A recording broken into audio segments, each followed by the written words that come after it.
నెలకి 50,000 నుండి 60,000 ఆదాయం రన్ టైలర్ యాప్లో ఆర్డర్ కంప్లీట్ చేసి పేమెంట్ పొందండి.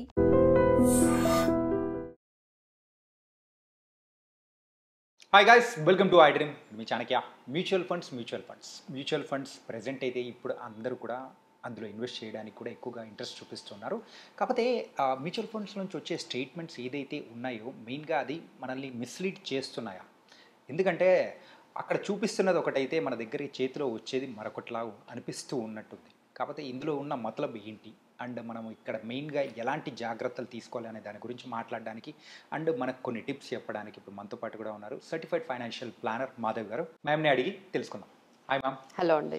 అండ్ మ్యూచువల్ ఫండ్స్లో మనకు స్టేట్మెంట్లో చూపించేదానికి అండ్ బయట రిటర్న్స్ వచ్చేదానికి చాలా కొంచెం డిఫరెన్స్ అనేది కనిపిస్తుంది. ఏంటిది మ్యామ్ యాక్చువల్గా? అంటే ఇప్పుడు అందరికీ ఇప్పుడు మ్యూచువల్ ఫండ్స్లోని కామన్ పీపుల్ అందరూ కూడా it's like house hold habituated mutual ఫండ్స్లో ప్రతి ఒక్కరూ ఇన్వెస్ట్ చేస్తున్నారండి. కాకపోతే ఇదేంటంటే అంత టెర్మినాలజీ టెక్నికల్గా చాలామందికి తెలియదు.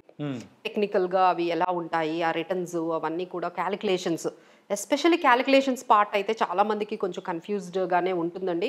బట్ అందరూ అర్థం చేసుకోవాల్సింది ఏంటంటే ఇందులో మనకి 3 రిటర్న్స్ మీరు పోర్ట్ఫోలియో కానీ ఓపెన్ చేసుకుంటే ఇప్పుడు అందరికీ యాప్స్ వచ్చేసాయి. సో యాప్ ఓపెన్ చేసుకోగానే అక్కడ మనకి రిటర్న్స్ కనపడతాయి. ఏమని CAGR, compounded annual growth rate అని ఒక పర్సంటేజ్ కనపడుతుంది. ఆ కిందనే మళ్ళీ అబ్సల్యూట్ రిటర్న్స్ అని కనపడుతుంది, అదొక పర్సంటేజ్ కనపడుతుంది. ఆ తర్వాత IRR అంటుంది, అదొక పర్సంటేజ్ కనపడుతుంది. మీ యాప్లో మీ దగ్గర వాళ్ళు ఏదైతే యాప్ ఇచ్చారో అందులో మేబీ CAGR పెట్టొచ్చు, అబ్సల్యూట్ రిటర్న్ ఉండకపోవచ్చు. నేను యూజ్ చేస్తున్న యాప్లో నాకు 2 కనిపించవచ్చు. ఇలా చాలా డీవియేటింగ్గా ఉంటాయండి ఈ రిటర్న్స్ అనేవి. సో అసలు దేనికి ఎలా చూసుకోవాలి అనేది ఇప్పుడు మనకి క్యాలిక్యులేషన్స్ కొంచెం అర్థం చేసుకుంటే మంచిది. ఫస్ట్ థింగ్ ఏంటంటే అబ్సల్యూట్ రిటర్న్ అంటారు. అబ్సల్యూట్ రిటర్న్ అంటే ఏంటంటే ఒక 2 lakhs ఇన్వెస్ట్ చేశారు, అది 2,50,000 అయింది. సో రిటర్న్ మీకు ఎంత వచ్చినట్టు 50,000 రూపీస్లో చెప్పారు, బట్ పర్సంటేజ్లో ఎంత వస్తుంది అంటే దానికి 50,000 డివైడెడ్ బై 2,50,000 వేయాలి. వేసి ఇంటూ 100 వేస్తే 25%. అంటే మీరు 50,000 ఇన్ రూపీస్లో చెప్పారు, నేను అదే పర్సంటేజ్లో చెప్పాను, 25% వచ్చింది మీకు. సో ఈ 25% అబ్సల్యూట్ రిటర్న్. బట్ ఈ అబ్సల్యూట్ రిటర్న్ పెద్దగా మీరు దాన్ని సీరియస్గా తీసుకోవాల్సిన అవసరం లేదండి. ఈ అబ్సల్యూట్ రిటర్న్ ఏంటంటే ఏవైతే ఒక 1 year బిలో ఇన్వెస్ట్మెంట్స్ మీకు ఉన్నాయో వాటికి మాత్రమే చూడాలి. మీరు 4 years 5 years చేసిన దానికి అబ్సల్యూట్ రిటర్న్ అనేది చూడకూడదు. అబ్సల్యూట్ రిటర్న్ ఎప్పుడైతే 1 year అబౌవ్ ఇన్వెస్ట్మెంట్స్ ఉన్నాయో దానికి పనికిరాదు. సో అది మీరు మిస్లీడ్ అయిపోతారు అబ్సల్యూట్ రిటర్న్స్ కానీ మీరు అబ్జర్వ్ చేస్తే. మరి ఏం చూడాలి? 1 year 2 year 3 year ఇన్వెస్ట్మెంట్స్ మనం చేసాము 3 years వరకు. సో ఎలాంటి రిటర్న్స్ చూడాలంటే CAGR చూడాలండి. ఎందుకంటే అబ్సల్యూట్ రిటర్న్ 25% వచ్చింది, బట్ ఎంత టైంలో వచ్చిందో చెప్తోందా? లేదు. ఈ 25% ఎంత టైంలో వచ్చిందో చెప్పకపోతే అది వేస్ట్ కదండి. ఇప్పుడు 25% 10 yearsలో వస్తే వేస్ట్ కదా. So which is very misleading. అందుకనే అబ్సల్యూట్ రిటర్న్ అనేది మనం ఎంతగా చూడకూడదు అబౌవ్ 1 year ఇన్వెస్ట్మెంట్స్. మరి 1 year 2 year అబౌవ్ ఇన్వెస్ట్మెంట్స్కి ఏం చూడాలి అంటే compounded annual growth rate CAGR అంటారండి. ఇది ప్రతి ఒక్కరికి నాకు తెలిసి పోర్ట్ఫోలియోలో కనిపిస్తుంది, మీ యాప్లో కూడా CAGR అనేది కనిపిస్తుంది. ఇప్పుడు ఈ 25% ఎగ్జాంపుల్ 3 years ఇన్వెస్ట్మెంట్లో అంటే మీకు 2 lakhs పెట్టారు, 2,50,000 3 yearsలో పెరిగింది అనుకోండి, అప్పుడు CAGR మీకు 78% చూపిస్తుంది. ఓకే, అంటే 8% అంటే 3 yearsకి ఎంత అయింది? 24%. ఎవ్రీ ఇయర్ 8% వచ్చింది. అరే 8% వచ్చిందా నాకు ఇంతే అనేది మీకు CAGR అనేది చాలా ఇంపార్టెంట్ అండి. దీన్ని మనం వేరే వాళ్ళతో కంపేర్ చేసుకోవచ్చు. ఎగ్జాంపుల్ మీకు 8% వచ్చింది, మిగతా రిటర్న్స్ అంటే మిగతా స్కీమ్స్ అయితే 12% వచ్చింది, 14% వచ్చింది. సో మీకు ఎక్కడైతే తక్కువ వచ్చిందో అక్కడ నుంచి మనం ఎగ్జిట్ అవ్వచ్చు. ఓకే. సో ఇలా కంపారిజన్కి బాగా యూజ్ అవుతుంది. అలానే మిగతా ఇన్వెస్ట్మెంట్స్ మీరు ఇంకేదైనా బాండ్స్లో పెట్టండి, లేకపోతే గోల్డ్లో పెట్టండి, వాటితో కూడా మనం కంపేర్ చేసుకోవచ్చు. ఇక్కడ మనకి 10% వచ్చింది CAGR, ఆ మిగతా ఇన్వెస్ట్మెంట్స్లో ఎంత పర్సంటేజ్ రిటర్న్ పర్ యానం, ఇదంతా కూడా CAGR మీకు పర్ యానం అనేది ఇండికేట్ చేస్తుంది ఇయర్కి ఎంత వచ్చింది. సో మీరు ఇయర్కి ఎంత వచ్చింది అనగానే FDతో మీరు కంపేర్ చేసుకోవచ్చు, మీ గోల్డ్స్తో కంపేర్ చేసుకోవచ్చు, మిగతా ఇన్వెస్ట్మెంట్స్తో కంపేర్ చేసుకోవడానికి ఇది పెర్ఫెక్ట్ ఇది ఏంటంటే compounded annual growth rate. But ఇది కంపల్సరీ SIPకి పనికిరాదు. ఎస్ఐపి ఇన్వెస్ట్మెంట్స్కి ఈ compounded annual growth rate use అవ్వదు. సో సిఏజిఆర్ అనేది లంసమ్ ఇన్వెస్ట్మెంట్కి యూజ్ అవుతుంది. అంటే పెట్టి వదిలేసేసామంటే అంతే, ఒక 20,000 పెట్టారు, లేకపోతే ఒక 50,000 పెట్టారు, లేదో 2 లక్షలు పెట్టారు, ఇలాంటి వాటికి సిఏజిఆర్ పర్ఫెక్ట్గా చెప్తుందండి. మరి ఎస్ఐపికి ఇది పనికిరాదు. ఎందుకంటే ఎస్ఐపి మనం 3 ఇయర్స్ చేస్తున్నాం కదా. 3 ఇయర్స్ చేస్తున్నప్పుడు ఒక 10,000 ఎస్ఐపి చేశారు. ఫస్ట్ ఎస్ఐపి ఎన్ని ఇయర్స్ ఉంది? 3 ఇయర్స్ ఉంది. లాస్ట్ ఎస్ఐపి ఎన్ని ఇయర్స్ ఉంది? 1 మంతే.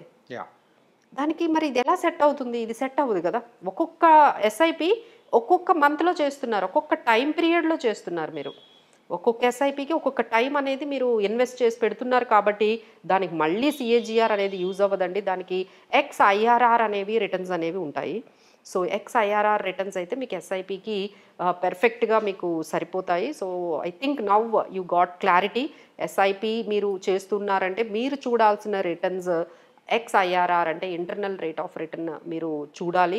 అలానే మీరు లంసమ్లు ఇన్వెస్ట్మెంట్లు చేస్తున్నారంటే సిఏజిఆర్ చూడాలి. బిలో 1 ఇయర్ మీరు ఏమైనా ఇన్వెస్ట్మెంట్స్ చూడాలి అంటే అబ్సల్యూట్ రిటర్న్స్ చూడాలి. సో ఇలా వాటన్నిటికీ ఏంటంటే కన్ఫ్యూజ్ అయిపోతూ ఉంటారు. ఎందుకంటే కొత్తగా ఇప్పుడు చాలామంది మ్యూచువల్ ఫండ్స్లోకి వస్తున్నారు. వాళ్ళు ఏది చూడాలి, ఏ రిటర్న్స్ చూడాలి, ఏది పర్ఫెక్ట్గా ఉంటుంది, ఏది కరెక్ట్గా ఉంది, అసలు మనం ఎలా చూసుకోవాలనేది కూడా చాలామందికి తెలియదండి. So these are all the things. So financial planner ద్వారా మీరు చేసుకున్నారంటే of course they will guide you. But మీరు ఓన్గా చేసుకున్నారంటే definitely that will get mislead. ఇంకోటి ఏంటంటే ప్రెసెంట్ ఎఫ్డి నుంచి అందరు కూడా మ్యూచువల్ ఫండ్స్ వైపు ట్రాన్స్ఫర్ అవుతుంది. అవునండి, ఎందుకంటే బ్యాంకుల్లో మనీ అంతా వెళ్ళిపోతుంది మార్కెట్లోకి. ఎందుకంటే ఇంట్రెస్ట్ రేట్స్ తగ్గిపోయాయి కదండి. ఇంకా తగ్గిపోతూ ఉన్నా, ఇంకా తగ్గిపోతుంది. ఇప్పుడు లక్షకి మీకు నెలకి 500 ఇంట్రెస్ట్ అంటే యూ ఫీల్ నథింగ్, రైట్? అదేంటి, ₹1,00,000 పెడితే నెలకు 500 వచ్చిందా? 500 ఇంకా దానికి ట్యాక్స్లు పోయి ఇంకా తక్కువే వస్తుంది. అసలు దేనికి సరిపోతాయి 400 పర్ మంత్ మనకి అని చెప్పి చాలామంది కొంచెం ఆ 400-300 పర్ మంత్ అనేది వర్కౌట్ అవ్వదని చాలామందికి తెలిసే వీళ్ళు ఎందుకంటే ఏదైనా ఇన్వెస్ట్మెంట్స్ మీరు చేయండి, మీకు గోల్స్ ఉండి లాంగ్ టర్మ్ ఉంటే మినిమం 12% లేనిదే వేస్ట్ అండి. ఎందుకు దాన్ని 12% ఎందుకు అన్నామంటే ఇన్ఫ్లేషన్ని హెడ్ చేయాలి, మీ ట్యాక్సెస్ని కూడా కవర్ చేయాలి. సో ట్యాక్సెస్ని కవర్ చేస్తూ ఇన్ఫ్లేషన్ని కవర్ చేయాలి అంటే మీకు మినిమం ఆ 10% అక్కడే పోయింది. ఇన్ఫ్లేషన్కి పోతుంది ఓ 6-7%, ట్యాక్సెస్కి ఒక 12.5% పోతే మీకు ఇంకా ఆ 10% అంతా అక్కడికే వెళ్ళిపోతే మిగతా మనం వెల్త్ క్రియేట్ చేయడానికి ఇంకా ఎక్స్ట్రా కావాలి. So post inflation, post tax returns తర్వాత మీకు ఒక 12% వస్తేనే మనకి వెల్త్ క్రియేషన్ అనేది జరుగుతుంది. సో ఎవరెవరైతే 12% కన్నా తక్కువ రిటర్న్స్ని వాళ్ళు తెచ్చుకుంటున్నారో వాళ్ళందరూ కూడా ఏంటంటే వెల్త్ క్రియేషన్ అనేది వాళ్ళకి జరగట్లేదండి. సో వాళ్ళకి ఇప్పుడు ఏమి ఇంపాక్ట్ తెలియదు. అంటే లైక్ ఎగ్జాంపుల్ ఇన్సూరెన్స్ పాలసీలు తీసుకుంటారు, ఈ ట్రెడిషనల్ పాలసీస్, అందులో కూడా 6-7% రాదు.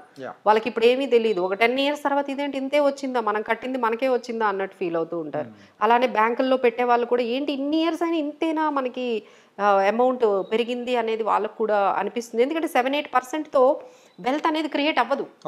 7-8% will not create the wealth అండి. సో డెఫినెట్లీ మీరు వెల్త్ క్రియేట్ చేయాలి అంటే కొంచెం రిస్క్ తీసుకొని మ్యూచువల్ ఫండ్స్, ఈ ఈక్విటీలోకి రావాలి. బట్ ఏంటంటే ఆ రిస్క్ని మేనేజ్ చేయడం కూడా తెలియాలి.